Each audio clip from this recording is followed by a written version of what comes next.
Thank you for inviting me. My name is Rizwan Malik. I'm a radiologist from the UK. I'm a part-time chest radiologist for the NHS, and part-time I have my own health tech consultancy firm. I'm Devin Klein. I'm the chairman of Radiology and Radiation Oncology at Overlook Medical Center, part of Atlantic Health in Summit, New Jersey. My name is Tim Leiner. I'm a professor of radiology at Mayo Clinic.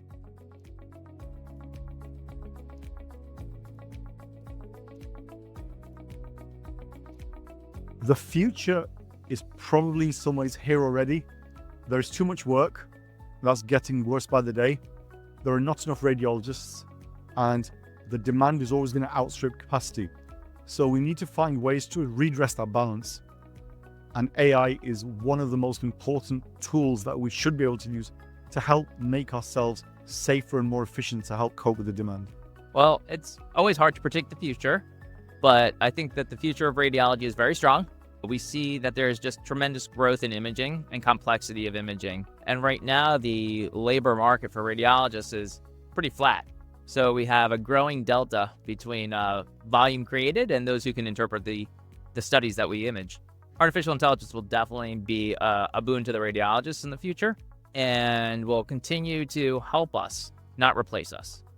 I think definitely the latter. So AI is not going to replace radiologists. Radiologists are going to work with AI, whether they like it or not. And I think the challenge you see a lot of companies here at RSNA that are coming out with algorithms that are really useful for clinical practice. I think the challenge is to ensure a good workflow. So I think that in the future, there's going to be hundreds of algorithms, maybe thousands running at the same time. The creation of these algorithms has been democratized, if you will, and there are cheap and easy tools that anybody can use to build new algorithms. Some of them make it to the commercial space, as we see here. But the challenge is to deploy these in a way that aids the workflow of the radiologist, and it doesn't impede the workflow of radiologists. So that's a challenge we're facing right now.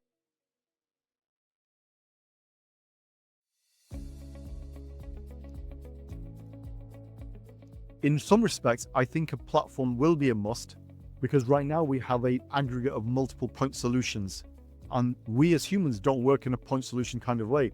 I'm a chest radiologist, but clearly when I'm reporting a scan, there are bones and there are parts of the abdomen I look at outside of what we do. Whereas algorithms are developed towards looking at the lungs or looking at the bones or looking at the liver. And frankly, no one is rich enough to buy every single algorithm point solution to go forward. And we need to find a way to put those in for want of a better word, a platform environment so that it mirrors more how we do. So the algorithms follow the way we report more closely. I think the problem I have with some platforms right now is all they do is onboard multiple solutions. The due diligence isn't there. So rather than saying, for this problem statement, we have gone out to market, we have seen all these solutions, we think this one will be best for you, we get told, we have 20 solutions on our platform, you're welcome to use any of them. I think we need to have more and more which build them into the workflows and provide some of the due diligence assurance of what tools are better for what we want to use them for. The platform versus individual algorithms is a very important concept to understand. There are probably, at this point, 1,000 FDA-approved algorithms, and it's very hard for the individual radiologist or group to manage that many or even a fraction of those algorithms. Having a platform approach allows a department or an end user have an integrated way to use the artificial intelligence, that he or she isn't interacting with all sorts of different pieces of equipment or software that goes from being a tool to being something obtrusive. I think the platform is definitely a must. AI, like we talked about earlier, there are going to be thousands of algorithms in the future, and you need some kind of standardized way to deploy these things to your clinical practice. So that's where a platform is going to be essential. If you don't have that type of software, it's not going to work, I think. You're not going to have several hundred individual computers or software packages on these computers being operated at the same time. So you need some kind of unified interface also to look at the results. So I'm convinced that, you need a platform to optimally take advantage of everything that AI offers you.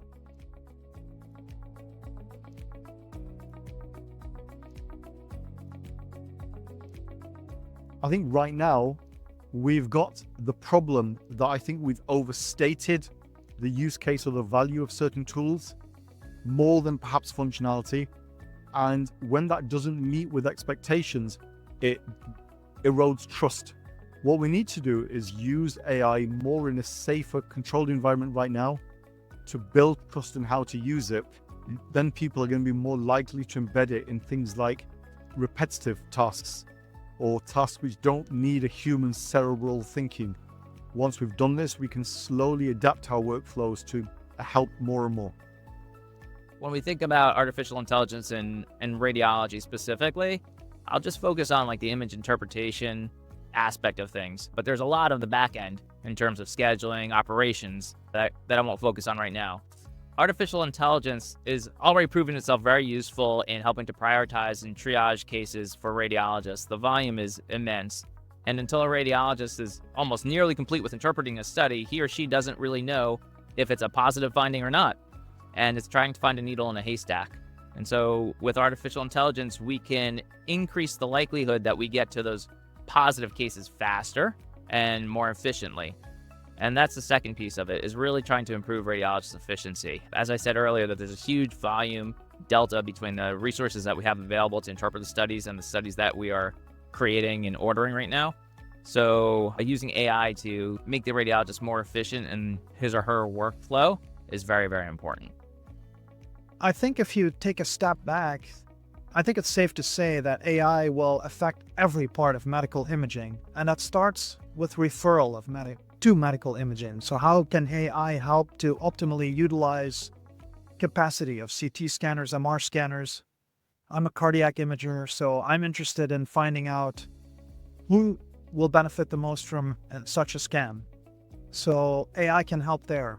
Once the patient is in the scanner, AI is already helping us with image reconstruction, image analysis. And then we've seen tools here at the show that basically show you, it can generate reports or pre-populate your report. But I think that's sort of where you draw the line. I think there's still human oversight needed. What we know very well is that these algorithms are not perfect. So human in the loop is essential to utilize this to its full potential.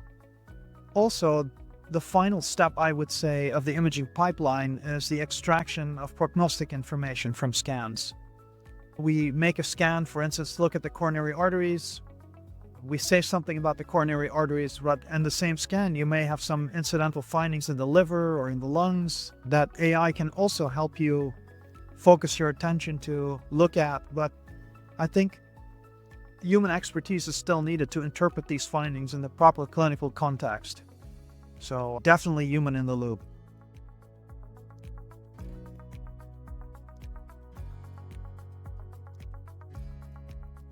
Interacting with different interfaces becomes intrusive into the workflow. It decreases efficiency. And at some point, you'll lose user engagement. And so a tool is no good if nobody's using it. You really need to have something that the end user appreciates, has confidence in, and is reproducible for them. So having a single user interface is of utmost importance. Anything which distracts you from your read is a potential cause of error. And having different user interfaces, having different GUIs is a distraction for how you read. And what you potentially don't want is to have two different types of solutions effectively doing the same thing, but presenting the output in a different way, because then you may misread how it operates. It doesn't really matter what the solution is, I think, but you just want to have the consistency and smoothness in the way it's presented to you.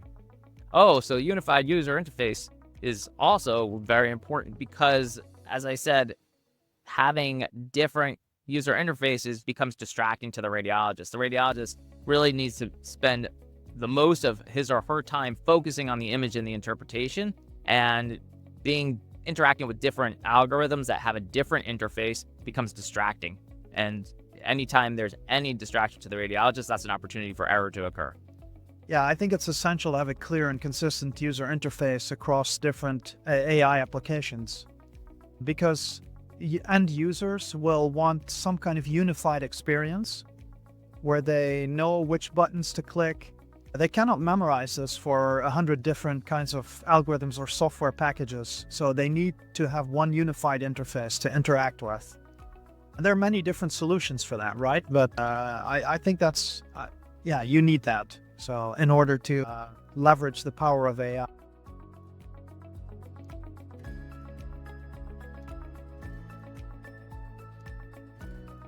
So this goes back to my views on the platforms in the first place. And also the principle of there are so many different solutions which all seem to do the same thing. And clearly, some are better than, let's assume they all are as good as each other. In any one scenario, I might like the way one presents its results better than another. I might have one which works better on my patient population than another one does. No one has the time, space, energy. Our IT departments are very stretched to onboard multiple different tools to evaluate them. And so a way of actually running them almost as multiple head-to-head competitions in a non-competitive, for want of a better word, environment allows us to see what we like the look of, what works for our population, and how we can tweak it. Having a neutral platform that has no bias in terms of the algorithm that's delivered is very important. It allows the users, the end user or group or decision makers in our group to pick and choose the best of class, and even to compare different algorithms for the same finding, such as a pulmonary nodule. There are multiple different algorithms out there, and one might work better in a certain demographic scenario or different area than another. And so having the ability to really pit them toe to toe to see which one works best for you is the best way to go. And you can't do that without a platform. I would very much value a neutral platform. And I think there are various reasons to do this. The most important one is that I don't think there's one vendor that can offer all the algorithms under one, banner, if you will, or in-house. They can create only so much. So you want an open platform where you can get the best algorithms that are out there and combine them in your workflow. For me, it's also very important that I can add my own research algorithms to the pipeline, and having that consistent user interface that we spoke about earlier is also going to be helpful to use that to its full extent. So in that sense, you want the most open platform that you can get. That's what I always recommend to people.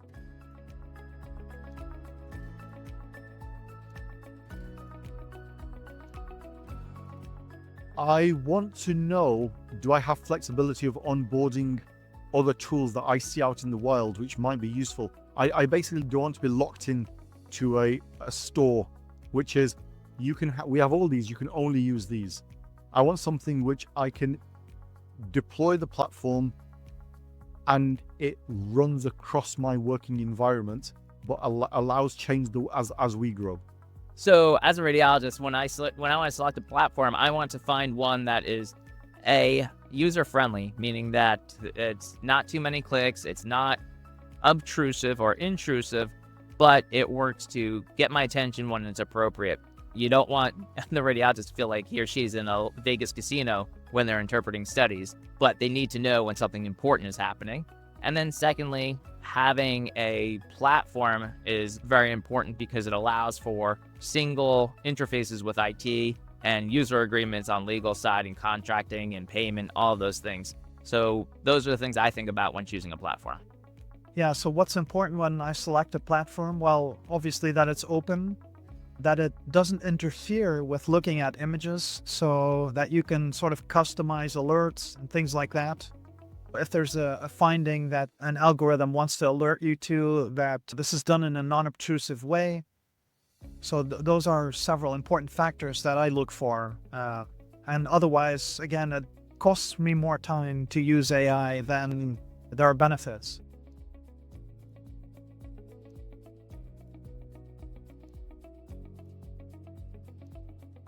I'm a chest radiologist, and what's an interesting, challenging field. I spend far too much of my time counting and measuring nodules and then reporting those nodules into my report template. Anything which can take away some of the, this is 3 millimeters, it was 5 millimeters, it's now grown, and put that in my report, I would probably pay out of my own pocket to do. There are many repetitive tasks for a radiologist. Measuring is really probably the bane of every radiologist's existence.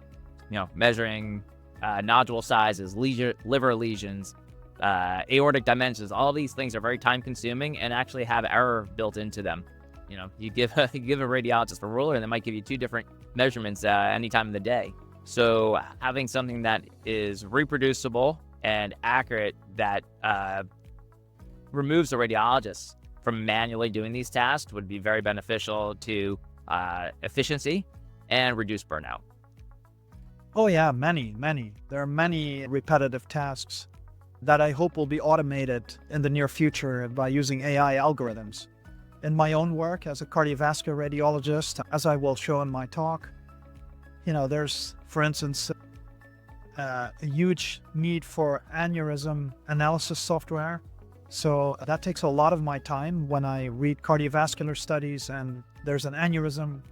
I have to measure the aneurysm itself, then I have to go back to the previous study, look at what the results were, maybe several other priors I need to analyze, and sometimes I need to remeasure them because the measurements were slightly differently done in the previous study. So, stuff like that, if that could be automated, that would be a huge value for me. So, huge time saver, and I can spend that time working on other things.